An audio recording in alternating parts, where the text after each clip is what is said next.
जय हिंद साथियों, मैं आपका स्वागत करता हूं झारखंड बिहार यूनिक चैनल पर। और जैसा कि आप हमारे पीछे जो तस्वीरें देख सकते हैं, ये है जेएसएससी सीजीएल एग्ज़ाम रद्द कराने के लिए जो आंदोलन करने के लिए छात्र आए हुए हैं रांची में, वो उनका तस्वीर पीछे चल रहा है। उनका ये दृश्य आप देख सकते हैं। और आपको मैं बता दूं कि झारखंड का जो छात्र है बहुत ही उम्मीद से, उन्होंने बहुत दिन से सभी तैयारियां कर रहे हैं और एग्ज़ाम में गड़बड़ी का संदेह होने के कारण, उनके पास सबूत होने के कारण वो सीबीआई जांच की मांग कर रहे हैं और सीजीएल एग्ज़ाम को जो है रद्द करने की मांग को लेकर धरना प्रदर्शन करने आए हुए हैं। और आप देख सकते हैं कि किस प्रकार से उनके ऊपर लाठीचार्ज हुई है। सबसे पहले मैं अब शुरू करता हूं इन बातों को थोड़ा सा बैक होकर, क्योंकि इसके पीछे घटनाएं क्या हुई। कल ही ऐलान किया गया कि कल 16 दिसंबर 2024 को महा आंदोलन किया जाएगा, जेएसएससी कार्यालय को घेरा जाएगा। तो उसके बाद जैसे ऐलान होता है, उसके बाद सभी के घरों तक जो छात्र नेता को, छात्रों को मार्गदर्शन दे रहे थे, जो उनका नेतृत्व कर रहे थे, उनके घरों तक पुलिस जाती है उन्हें अरेस्ट करने के लिए। और अधिकतर अभी बहुत सारे ऐसा छात्र नेता हैं या फिर नेतृत्व करता है जो अभी आंदोलन में हमें दिखाई नहीं दे पाए हैं। मुझे लगता है कि उन सारे लोगों को उनके घरों से कल ही बहुत लोगों को अरेस्ट कर लिया गया है, डिटेन कर लिया गया घर में जाकर। भारत का संविधान हमें ये अलाउ करता है कि हम आंदोलन कर सकते हैं और इसका हमें, भारत का जो संविधान है, किसी भी चीज़ का सरकार को विरोध करने के लिए आंदोलन कर सकता है, अपनी मांगों को लेकर वो आंदोलन कर सकता है। इसके लिए हमारा संविधान हमें आज़ादी देती है। लेकिन भाइयों बहनों, आप सबको मैं बता दूं कि यहाँ पर जो ज़बरदस्ती करने का प्रयास किया गया है, आंदोलन को रोकने के लिए जो कदम उठाए गए हैं, वो सरासर मेरे हिसाब से मुझे लगता है कि ये पूर्णतया गलत है। क्योंकि आज़ादी हर किसी को शांतिपूर्ण तरीका से आंदोलन करने का, जैसा कि आप देवेंद्रनाथ महतो जी जो हैं, इनको आंदोलन करने के लिए पहुंचे थे और काफ़ी शांतिपूर्ण तरीका से, शांतिपूर्ण ढंग से बैठकर ये आंदोलन कर रहे थे, किंतु उनके ऊपर लाठी चार्ज करके ज़बरदस्ती वैसी अवस्था में, क्योंकि देखिए अरेस्ट डायरेक्ट आप नहीं कर सकते हैं, लाठीचार्ज नहीं कर सकते हैं, लेकिन डायरेक्टली जो शांतिपूर्ण तरीका से कर रहा था उसके ऊपर लाठीचार्ज किया गया और उनको डिटेन करके ले गया गया है। और इसके पहले की जो मैं बातें बता दूं भाइयों, वो क्या है कि इसके बाद छात्रों को रोकने की जो पुलिस की योजना बनाई गई थी, हालांकि ये ऊपर से आदेश होगा, नेताओं का होगा, जो भ्रष्ट अधिकारी होंगे, इन लोगों का ही, इन चोरों का ही होगा।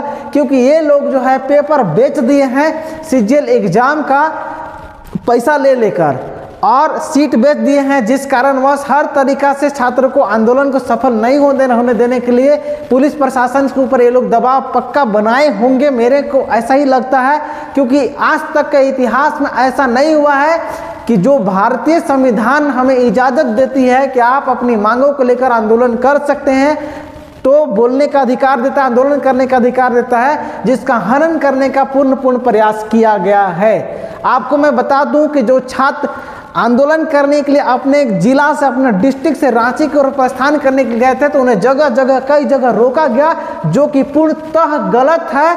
और गलत है तो है तो है तो है तो है, लेकिन ये लोग पूरी तरह से इसका छात्रों को रोका गया। कई लोगों को उधर ही डिटेन कर लिया गया, जबकि वो आंदोलन नहीं कर तो आ रहे थे, उनको आने ही नहीं दिया गया। बताइए, ये कौन सा संविधान में लिखा हुआ है कि आप अपना धरना प्रदर्शन नहीं कर सकते हैं शांतिपूर्ण ढंग से?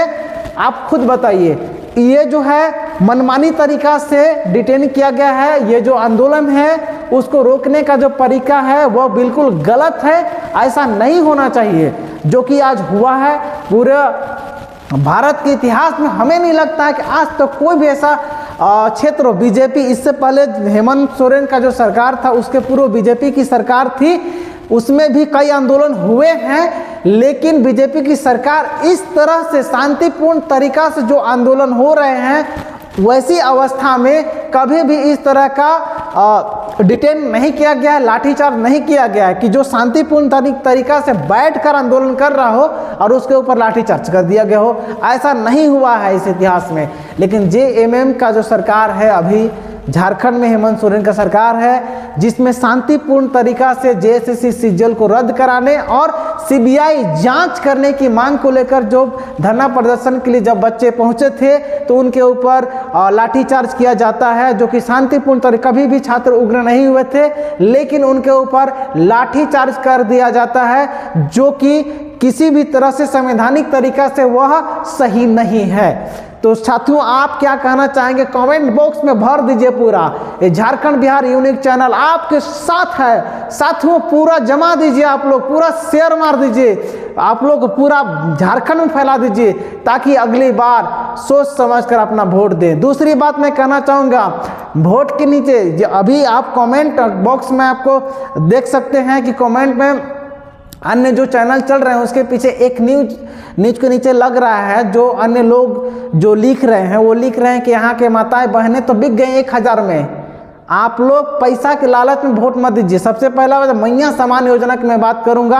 आप तो आंदोलन देख ही रहे हैं, लेकिन मैया समान योजना जिसके लालच में यहाँ के माताएं बहनें सभी वोट दिए कि चलो 1000 के बदले चलो 2500 रुपये मिलते रही।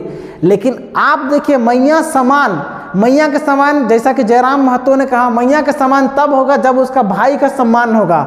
भाई के समान कैसे होगा? जब उसका भाई का जॉब होगा। तो भाई का जॉब को तो बेच दिया जा रहा है, कहाँ समान है? आप 2000 में आप देखिए एक महिला जो है उसका जो साड़ी लेना है, एक बेटी जो है, एक बहन जो है, उसका कपड़ा भी खरीदने के लिए आपका 1000 में नहीं होगा, 2000 रुपया भी ले लीजिए, 2500 में क्या होगा उससे बताइए? और अपना वो ट्यूशन फीस जमा करेगी कि कपड़ा लता लेगी कि क्या करेगी? आप ही बताइए उसमें से क्या हो जाएगा।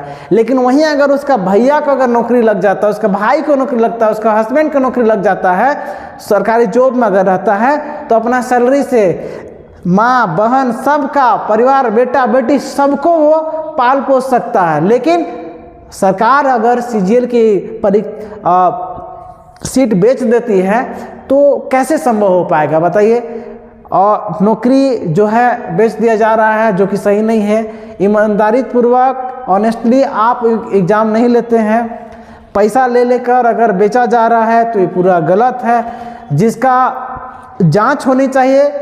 और उसके बाद, क्योंकि देखिए मेन बात है कि यहाँ का जो छात्र है वो मांग कर रहे हैं सीबीआई जांच का, क्योंकि सरकार के अंतर्गत ही सीआईडी होती है ना। सीआईडी जांच की हेमंत सोरेन सरकार ने आदेश दिया है, लेकिन भरोसा नहीं है छात्रों का। तो आप छात्रों को जिस पे भरोसा उसी से करवा लेते जांच, तो सबसे बेस्ट होता है ना। हम बस यही बताने के लिए आपको ये वीडियो बना रहे थे। जैसा कि देख सकते हैं जो ये हनन हुआ है नहीं होना चाहिए। सरकार से मैं अनुरोध करना चाहूँगा कि इस तरह से आंदोलन को नहीं रुकना चाहिए, क्योंकि संवैधानिक तरीका से हर किसी को भारतवर्ष में, पूरा भारत देश के लोगों को यह अधिकार है कि वह अपने हक और अधिकार के लिए आंदोलन कर सकता है, उसका मांग कर सकता है। और अगर आप गलत कर रहे हैं तो उसका वह विरोध कर सकता है। हाँ, अगर आपको लगता है सही है और आपको लगता है छात्र गलत है, आप सही हैं, तो सीबीआई जांच की मांग कर रहा है, वो लोग जांच करवा लीजिए, क्या दिक्कत है उसमें? तो आप जांच नहीं करवा रहे हैं। दूसरी बात, कल 17 तारीख है, कोर्ट में अभी कार्रवाई होनी थी। आज से ही ज्वाइनिंग के लिए आप वो जो डॉक्यूमेंट वेरिफिकेशन करवाना था वो करवाने की क्या ज़रूरत थी? कोर्ट में जब फैसला आता उसके बाद डॉक्यूमेंट वेरिफिकेशन करवाते, फैसला आ जाता उसके बाद आप ज्वाइनिंग के भी करवा लेते, किसी को दिक्कत नहीं था अगर। हाँ, लेकिन आपने वेट नहीं किया, पहले ही फटाफट काम करवा रहे हैं, ये नहीं होना चाहिए था। हाँ, दूसरा बात, इतना जल्दी क्या था रिजल्ट जारी करने के लिए? जो नहीं होना चाहिए था आपने करवाया बिना कटअप का। बताइए, बिना कटअप का, कोई कटअप हमें बताया नहीं कि किसका कौन सा कटअप है, आपने बताया नहीं और ऐसे ही जारी कर दिया, जो कि पूरी तरह सरासर गलत है। तो साथियों, मैं आपसे कहना चाहूँगा और सरकार से कहना चाहूँगा कि सरकार इनकी मांगों को सुने और सीबीआई जांच करवाए, हम भी यही कहेंगे। और बाकी देखिए साथियों, आगे क्या होता है कहना बड़ी मुश्किल है। तो आंदोलन जारी है और अभी बहुत सारे जो छात्र नेता का नेतृत्व करता है उन सबको गिरफ्तार कर लिया गया है। अब आगे क्या क्या होता है, आइए आगे देखते हैं। तो धन्यवाद साथियों, वीडियो में बने रहने के लिए शेयर कर दीजिए, हर युवाओं को जागरूक कीजिए इस वीडियो के माध्यम से, वह अपने अधिकार को जाने, वह अपने हक को जाने और माताओं बहनों सबको जागरूक करें, ताकि वो अपने हक और अधिकार के लिए आप अपना बुद्धि से, अपना दिमाग से अगली बार जिसको भी वोट दे उसको दे। ऐसा नहीं कि लालच कोई आपको दे रहा है और लालच में आकर आप उसको वोट दे देते हैं। दो चार आप कभी सोचे नहीं। माताओं बहनों से मैं कहना चाहूँगा कि आप 1000 रुपया और 2500 के लिए अगर आप वोट दे रहे हैं तो एक बार सोचिए कि आपका बेटा के लिए क्या सामान दिया है सरकार ने। बहन के लिए दिया 1000 ठगने के लिए, नौकरी बेच दिया बिहारियों को, यूपी वालों को, राजस्थान वालों को। मेरे पास एक ऐसा वीडियो आया है जिसमें वैकेंसी जितना है टोटल को टोटल राजस्थान के कैंडिडेट दिखाई दे रहे हैं, उसमें टोटल यूपी के कैंडिडेट दिखाई दे रहे हैं, लेकिन झारखंड का उसमें एक भी नहीं। वो लोग क्या बोलता है कि शायद झारखंड का स्टूडेंट इसमें भरा ही नहीं हो। क्या कारण रहा है, क्या कारण रहा है कि झारखंड का कोई भी कैंडिडेट उसमें शामिल नहीं था। तो बहुत ही विचाराधीन चीज़ है। मैं आगे आप सबको साथ वीडियो बनाते रहूँगा। चैनल को सब्सक्राइब कर लीजिए। आप सभी को वीडियो में बने रहने के लिए बहुत बहुत धन्यवाद।